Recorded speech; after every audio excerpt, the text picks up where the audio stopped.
Có độ. Chết. Tao xuống. Bắt tiếng về đây cơ.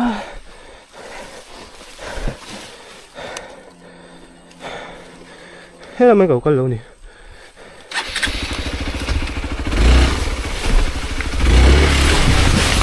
Rồi thấm miệng. Thế mà đi. Tất cả nó tù đây lộn.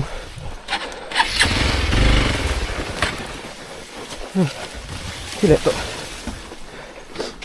Lưới bộ đó này. Khu lưới bộ đó. Nồm đó tục. Phụt cắn vào mặt ta về. Chuyển tới các mặt tao lên mày. Sao nó tục thủy đó. Thiểm lộ vàng pôn thì chuyện đâu. 1, 2, 3